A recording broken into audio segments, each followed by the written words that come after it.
Colleagues, the situation we're facing in Europe is urgent and dangerous, and the stakes for Ukraine and for every UN member state could not be higher.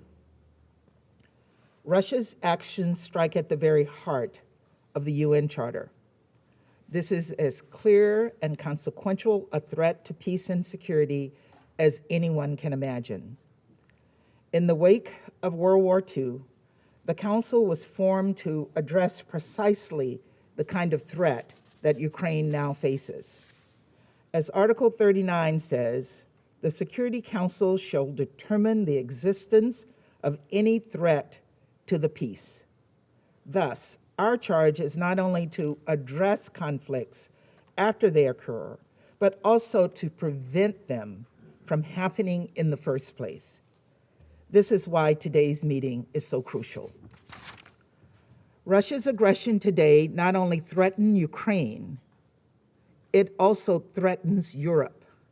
It threatens the international order this body is charged with upholding. An order that, if it stands for anything, stands for the principle that one country cannot simply redraw another country's borders by force or make another country's people live under a government they did not choose. We continue to hope Russia chooses the path of diplomacy over the path of conflict in Ukraine, but we cannot just wait and see. It is crucial that this Council address the risk that their aggressive and destabilizing behavior poses across the globe. First, let's be clear about the facts.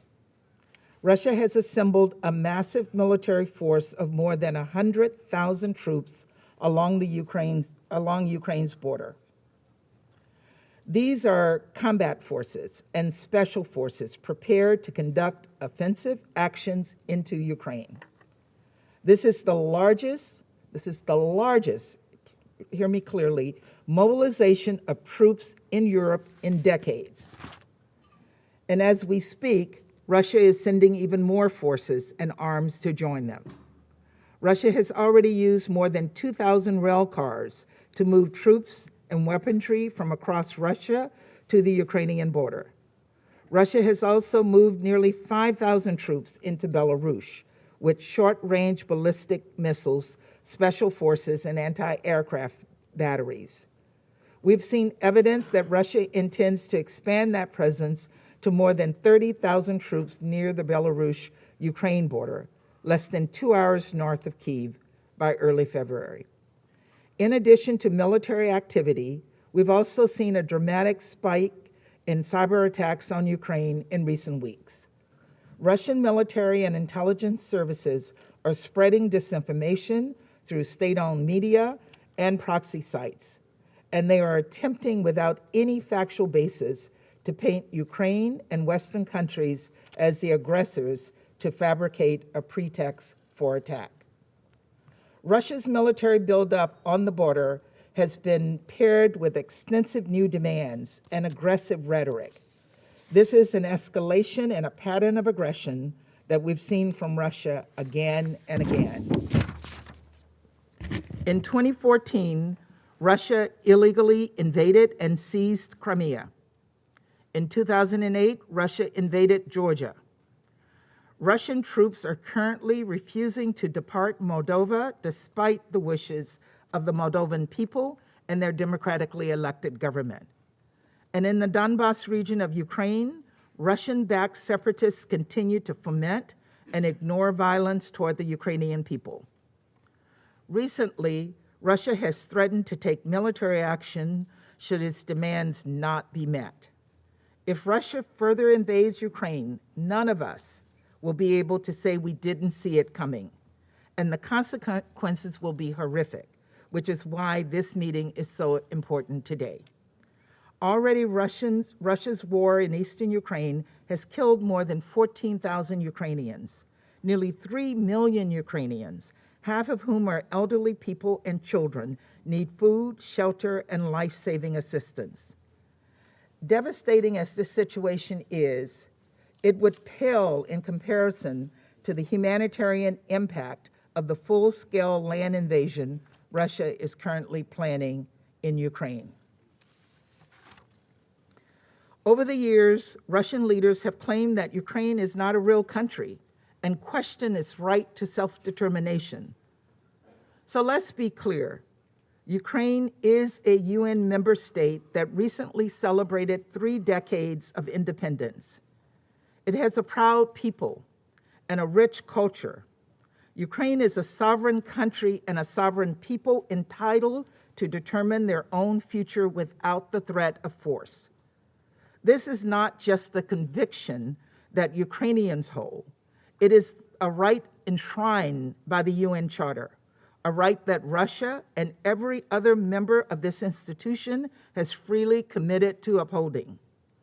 Our international order is not perfect, but it is grounded in respect for people and countries to govern themselves, to defend themselves, and to associate with whom they choose.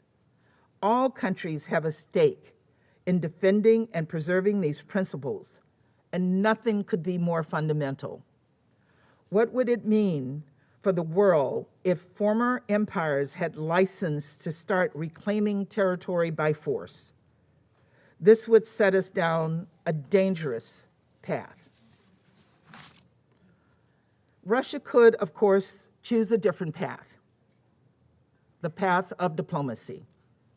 In recent weeks, the United States, along with our European allies and partners and other nations around the globe concerned by Russia's threat to Ukraine, have continued to do everything we can to resolve this crisis peacefully.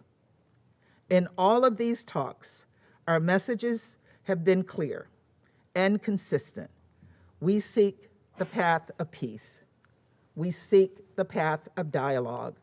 We do not want confrontation, but we will be decisive, swift, and united should Russia further invade Ukraine. We continue to believe there is a diplomatic path out of the crisis caused by Russia's unprovoked military buildup.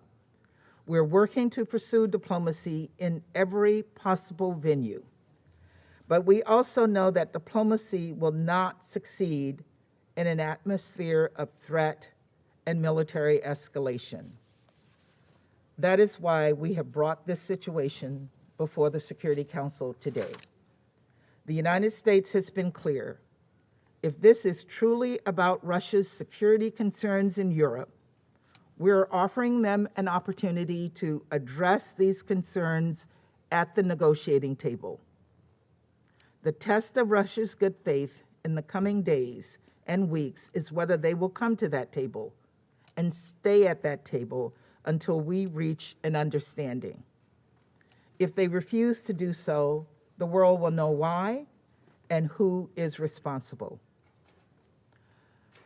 Fellow members of the Council and other UN member states, we urge you to assess not only Russia's statements, but their actions with clear eyes, to evaluate the risk this presents not just to Ukraine's border and its people, but to all of us, and to speak clearly and forcefully in favor of the path of diplomacy rather than the path of conflict.